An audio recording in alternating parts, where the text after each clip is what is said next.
I'd like to show first how to do the flowers, because I know Jean was asking about it, and I did give her a bit of a description on how to, but I really want to show you how to do it. When I first started painting these, I would paint them individually, and they were kind of annoying. So I figured out another way how to just do a wet into wet. Now I'm going to mix my colors in my palette, and I want you to be able to see my palette. Okay, so I'm going to bring the camera down just a bit. I'm filming from my laptop, so yeah, so there you go. So I have Windsor Green. I have Windsor Green blue shade. It's right there. And I have Permanent Rose. And I have a little blue just in case I want to drop some in. Now I'm going to pre-mix everything prior to getting my paper wet, of course. And here it goes. Now, this is really on the violet side, right? So I want to add a little bit more of the Windsor Green blue shade. And these two colors really make a really pretty violet gray. And it just depends on how, how violet you want it, or how pink you want it, or even how blue you want it. So I have my blue over here. And I really think that when I look at my reference photo, I see a lot of grays. And so that's, but I don't want it too gray. I want it to, read as a flower. Also, Jean, you had asked me what kind of flowers these are. I still haven't figured it out, but they're very tiny. They're like little tiny little bells, that's running down off one stem.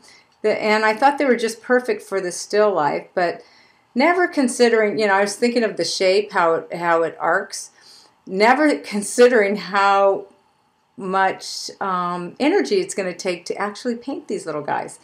So anyway, I'm so glad that you're interested in how to paint them. Now, you can see my pigment is a little bit on the, kind of on the thicker side, so I don't want it to move too much, because when I wet my paper, I want to be able to drop it in, and I want it to stick. Now, I'm at a bit of a disadvantage because I'm painting on an easel. Yes, I am. And here we go. Now, I'm going to take a clean brush, clear water, and I'm going to wet the surface. Okay, and put on my glasses, and here we go. So I'm going to wet right in here and keep this all nice and wet. And I think I'm going to switch to a bigger brush because that's kind of small. So I have a nice flat, or my 1/2-inch flat. It's the Robert Simmons 1-stroke. I've been playing with different brushes also. I really am starting to like the Princeton series, and that's only because my co-worker and buddy Guy Magellanis, I have to pick up this drip, sorry. He uses it, and I see how much water they hold. And I'll show you one of those brushes right now. So here it is. Here it's a this one's a number 8 round, and it's a Princeton brush. Very beautiful. Holds a lot of pigment. But what I like about going back to my Robert Simmons White Sable is that I know how the brushes react. So I think one of the better pieces of advice is when you're introducing a new brush, introduce it slowly and keep your favorites around. And eventually, if you fall in love with the new brush, those become your favorites. And, you can go back and forth and see how the brushes work for you. Okay, so now this area is all wet and ready for me to drop in some pigments. Okay, now I'm going to go back to my Robert Simmons round, number 6, because that's what we've been using. I like for my students to use the brushes that they feel most comfortable with. And they, if they want to try one of these brushes, that's great. But if you have an old favorite, that's tried and true. Nothing wrong with that as well. Okay, see how this is just, I'm just dropping in a little bit of color here and there. That's a little heavy on the heavy side. Here, let me get that. Okay, so I'm going to add a little bit more water and just drop it in, drop it in. And now at the openings is where you see most of the pigment. And let's see, I really want to get in close on that so you can see it. And there. Okay, here it comes. And I'm going to, again, I'm going to my thicker pigment right here. And you can make it even thicker if you like. You know, if you want it to really, really stick. Like, for instance, this is pretty wet, but I'm okay with just dropping it in. And the key to this is not to overwork anything, any certain areas. You just kind of let the pigment and water do its thing, and you'll be fine. You know, just let it float about, float about, float about. And it's hard to think about not going back in, but really, this is going to be quite pretty when it dries.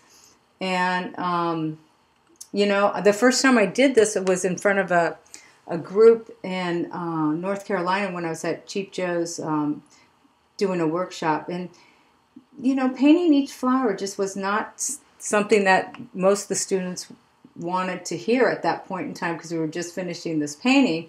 And I totally got that. And I said, well, why don't we just try this one technique? Maybe we can, you know, I think this will work. And sure enough, it, you know, just seemed to stick with me.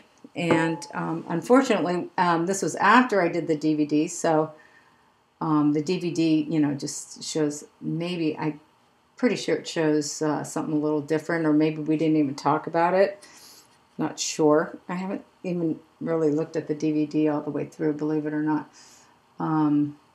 Okay, here it comes. Here it comes. And I'm going to be teaching another online class on the 27th. It starts, and it's painting florals, dark to light. So I don't know if you all got that info from F&W, but yes, it's true. I'm doing another one. Okay, right in here, look at this is the stem, and it's still wet, and I could drop in a little bit of green and just drop it in, you know, get a head start on those stems right here and now. And it looks to me like it needs, you know, it needs to be muted down a little, not too bright. And I'm adding a little pink to that, so it's you know, it's muted and it's ready to go. You can just tap that in, and let it be. And you know, you can even keep it this loose if you want. But whatever you want to do, once it's dried, you know, you can go back in and detail it out. And it looks like it needs a little bit more yellow. And I'll go back in once it's dry, and I'll put some more yellow over this.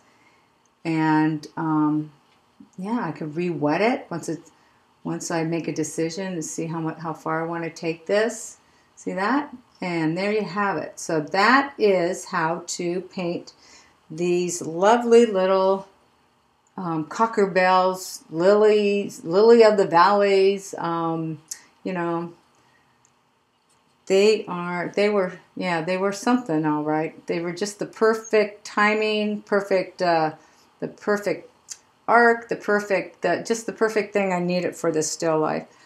And they also, I think they look a little fake when you look at the reference photo. They look really plastic-like, but they're not. They're real. So there you have it. Let me get the camera really close so you can see how it looks. Okay, and I'm going to let this dry, and then on the next video, you know, we'll talk about detailing this out, because that's what I'd like to do. I'm going to do one more video on, I'll do one more video on the background, and I'll post that this week. And I'm going to do detailing on how to get our cut crystal, you know, just a little bit darker, and also for you, Monia, and yes, it was Monia that was a little nervous about getting the candlestick darker.